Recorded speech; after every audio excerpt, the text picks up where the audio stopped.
la bajada de lo que acaba de anunciar el presidente Gabriel Boric. Y él dice, no vamos a permitir que la corrupción se instale en nuestra patria, caiga quien caiga. Ahora, estábamos escuchando a usted, pues, Sebastián.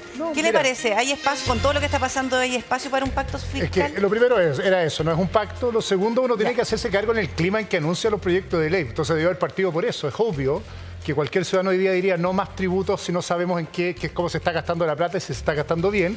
Y yo creo que él lo minimiza, lo dice al final del discurso, dice caiga quien caiga, pero ya lo había dicho, no hay nada nuevo respecto a cómo enfrentar la crisis que tiene con la corrupción del Estado y por lo tanto creo que se equivoca en el relato, como una cuenta pública, vamos a desarrollar la inversión, vamos a recaudar mucho, cuando el relato real es reconstruir el clima para que sea creíble que el Estado podemos darle más plata. Esto es igual que un hijo cuando uno le pide mensaje y dice, bueno, necesito más para llegar a fin de mes y uno le dice, sí, dígame en qué se lo gasta, muéstrame que no se lo está gastando en carrete y muéstrame nada más que va a controlar bien el gasto y él no da cuenta de eso. Y hay una segunda cosa que es bien importante, primero que reconoce el fracaso de su proyecto de ley anterior, el Boric diputado y el Boric presidente es como bien bivalente, porque cuando tú haces un anuncio así, te tienes que parar acá, pues es el presidente que llama un acuerdo y llama el acuerdo, pero entre medio le pega un coazo. Ustedes saben quiénes no votaron en contra, es que ustedes saben quiénes se han opuesto siempre. Yo creo que al revés, que él no está en la posición política de ser mayoría para empezar a pegar codazos. Lo que él tiene que hacer rápidamente es ordenar el caso de corrupción que tiene en su gobierno y en sus filas y básicamente construir acuerdos, llamar a la oposición, buscar un mejor clima para que estos acuerdos se provoquen y no lo está haciendo. Entonces creo que es un error cómo enfrentó esta estrategia, falta ver los contenidos, cuánto va a recaudar, para qué va a recaudar.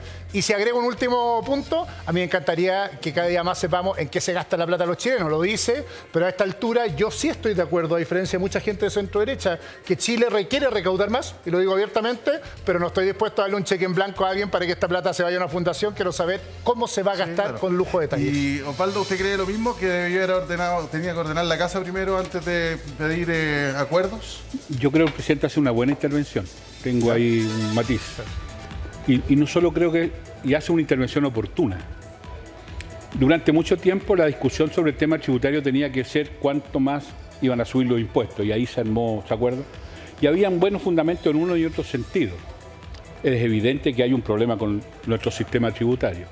Pero el presidente incorpora una cuestión, un factor que no estaba presente en la discusión anterior y que fue una demanda muy sustantiva, no solo de la oposición, sino que del mundo empresarial y de muchos actores políticos, que es que vincula este pacto, por usar el concepto que él emplea, al crecimiento. Entonces dice aquí, tenemos que crecer y además tenemos que mejorar, recaudar. Y a mí me parece que ese cambio es muy sustantivo y es muy conveniente dada la naturaleza del problema que teníamos. Ahora, es un pacto, a diferencia de lo que dice Sebastián, que se va a transformar en un proyecto, sin lugar a dudas. Todos los pactos se transforman en proyecto de ley cuando requieren ley. O sea, tiene que ir al Parlamento y habrá que tramitarlo allá.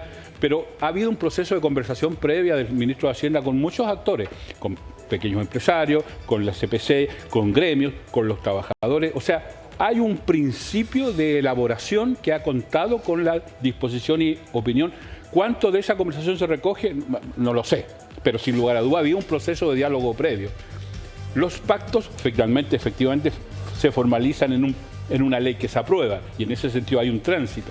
Pero creo que el llamado que hace a un diálogo fructífero para enfrentar este tema lo veo muy revelador. Pero debió haber enfrentado el tema que hoy día se toma la agenda, digamos, para buscar un camino más fácil a este pacto, porque tú dices lo minimiza. Sí, mira, los temas de corrupción. Voy a volver con el ejemplo de la mesada. Bueno, y también uno le exige a su hijo que se saque buenas notas para seguir aumentándole los ingresos, o sea, que tenga buenos comportamientos. Yo creo que no hacerte cargo de eso desvía la atención 2 minutos, porque mañana vamos a estar en los mismos matinales y en todos lados volviendo a conversar de los casos de corrupción y la gente volviendo a cuestionar en qué se gasta la plata del Estado. Entonces, si no te haces cargo, vuelvo al ejemplo, de que tienes que hacerlo muy bien, tienes que fiscalizar muy bien que esa plata se gaste muy bien, tienes que probar que no va a tener impactos negativos, es imposible que alguien te apruebe esta propuesta. Y ahí tenemos una diferencia de acuerdo por razones bastante obvias. Por eso yo decía tanto que no es un pacto, porque el pacto requiere un acuerdo de alguien y está difícil conseguirlo. Pensando en las personas que nos están viendo hasta ahora y que vieron al presidente, porque de todas maneras el presidente decide hacer este anuncio bien temprano en la mañana, cuando acostumbramos a que sea en la noche, en otro horario, hay una decisión ahí comunicacional. El valor de los matinales. El caiga quien caiga, yo lo busqué recién y lo dijo, no sé si es la primera vez, pero lo dijo cuando presentó la comisión de Jaraquemada, la comisión para revisar estos temas. O sea, ya no hay nada muy nuevo con decir caiga, como usted dice. ¿Dimensionan al presidente realmente la amplitud del problema? Los dos dijeron que no más temprano. Les pregunto ahora de nuevo, porque lo volvemos a escuchar con palabras que dijo el 3 de julio. Es que, con esto cierro, Osvaldo, perdona, pero No, por favor. en el fondo es, el caiga quien caiga no es nuevo, es una frase como de coro, es obvio, voy a perseguirlo. Lo que pasa es que uno tiene que anunciar medidas efectivas para hacer creíble este segundo. Yo por eso decía, yo parto diciendo necesitamos más plata. En el fondo, para hacer esto, pero para que me den más plata, quiero dar muestra de credibilidad en estas cosas. Y yo creo que ahí es donde fracasa porque cierra. Quizás falta haberse detenido más en detalle en lo que iba a hacer en ese sentido, 100%, porque es lo más relevante.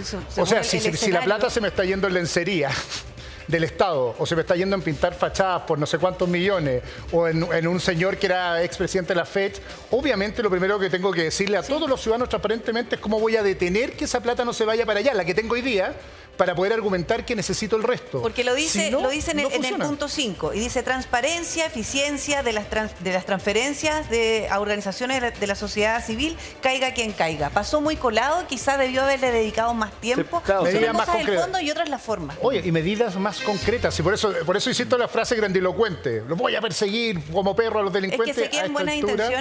intenciones? Yo creo que sí, que el presidente tiene esto de parlamentario, como de la declaración grandilocuente. Los presidentes ejecutan. Son el poder ejecutivo de haber dicho esto y esto otro. He tomado estas decisiones y por lo tanto paro el mal gasto o la corrupción y de esa forma corrijo hacia adelante. Yo creo que eso es lo que le ha faltado ver cuando yo dije al principio del programa, un poco más de coraje en el sentido de entender que la crisis es de tal magnitud que no hay pacto fiscal que pueda conseguir con esto, que no hay pacto de pensiones, si no se hace cargo del elefante en la cristalería. O sea, que un elefante en la cristalería está ahí guardado todo el día, tú no puedes tratar de cambiar la agenda sin hacerte cargo de esto y eso le va a dificultar mucho el gobierno. Por eso he hecho tanto el cambio de gabinete. Creo que tiene que tomar decisiones más radicales de lo que está haciendo, porque si no, no le va a resultar, si es bastante evidente. Sí. ¿Pudo haber sido más contundente, Osvaldo, el presidente, en ese punto? Es que yo tengo ahí un matiz, y es que el gran problema de anuncios de esta envergadura es que o le hace centralidad al anuncio o se dispersa en un conjunto de temas.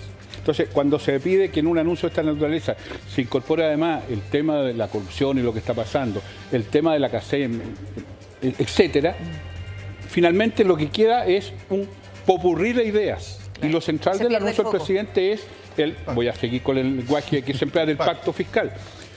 Ahora, lo importante es que en el pacto fiscal se consideren estas cosas, y creo que estas cosas están consideradas, como lo dices tú, hay un capítulo ahí que tiene que ver con el buen uso de los recursos, etcétera, etcétera.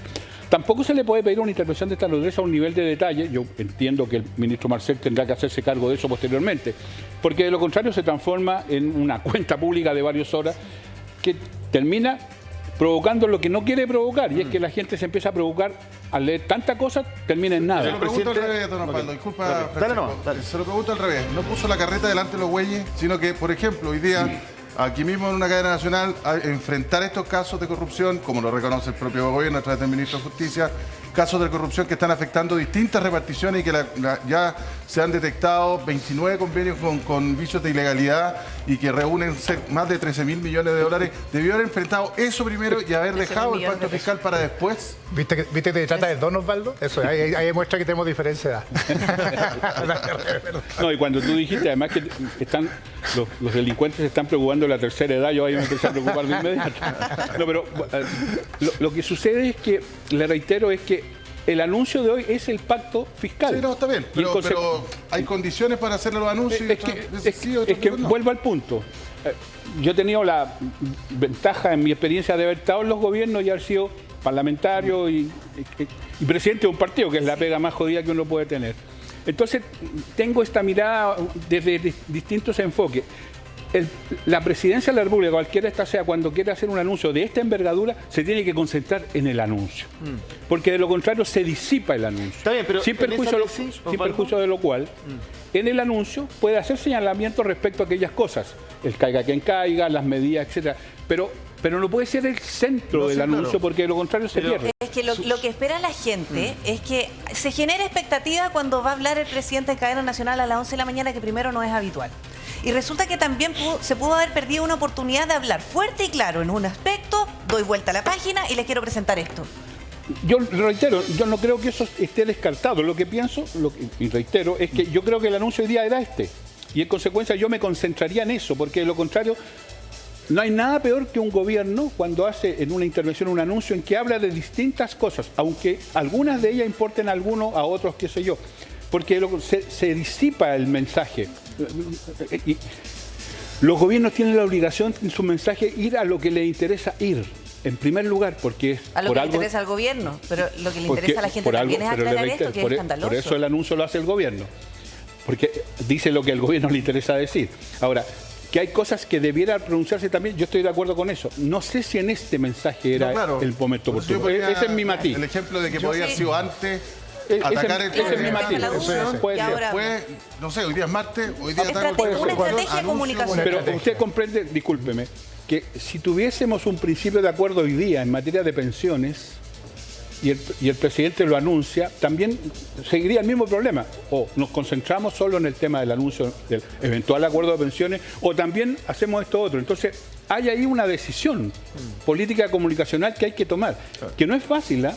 Sí, pero siguiendo su tesis, Osvaldo, a mí lo único que me queda dando vuelta, si es que es tan así la cosa, que repita el caiga que nos dijo el 3 de julio, que no hay una innovación en las palabras. Yo creo que por ahí falta creatividad, no sé. Puede haber estado de más. Puede haber estado de más. Yo estoy de acuerdo contigo. Yo ahí súper directo. En el fondo, yo creo que el presidente no va a sacar adelante su reforma mientras no solucione el problema de la corrupción que está pasando. Es evidente que no puede... O sea, tú no puedes tratar de cambiar la agenda sin hacerte cargo de la agenda que te come. La agenda no la fija el presidente, es que la fijan los ciudadanos. Cualquier cosa. Y por lo tanto, lo más importante que tiene él para construir dos reformas, insisto, que creo que son claves, es poder zanjar este problema, y en este caso en particular creo que están íntimamente ligados, porque insisto el ejemplo, si tú pides más plata, que eso es lo que está haciendo el Estado, págueme más a través de sus impuestos para hacer más política social, obviamente tienes que ser muy claro en cómo lo gastas, y si estás con un problema de credibilidad en cómo lo gastas, obviamente tienes que hacerte cargo de esto. Entonces no son dos mensajes, es un mensaje. Sí, claro, pero eso es lo que veíamos hoy día en la mañana con la gente diciendo que se están llevando la plata a los partidos, que es lo que es la sensación. En una manifestación de deudores habitacionales. Pero,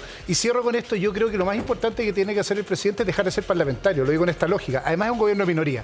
Y como le pega una percata a la oposición, imagínate que yo en plena crisis social, me tocó ser ministro en ese minuto, anuncio el IFE, y en el minuto digo, y esa oposición de... No, si uno lo que tiene que hacer ahora es buscar este acuerdo. Como no tiene el pacto, tienes que buscarlo con los ciudadanos primero, que es lo que dice la PRI, con credibilidad con los ciudadanos, y después... Uy, hasta que se quebró. Voy a insistir todo el día, chiquillo, no tengo caso. Para la otra me traen una de plástico, por favor. Es una Doctor, casi me corto. A mí me preocupa porque cuando vio al teniente se puso nervioso. No, el teniente dije, está el doctor Ugarte, dije, me va a decir, le dar un infarto con el azúcar que está comiendo. Tomémoslo como una señal. Oye, muchas gracias. Esto, mi señora se va a reír más de mí, porque voto todo en la casa y no viene a votar acá.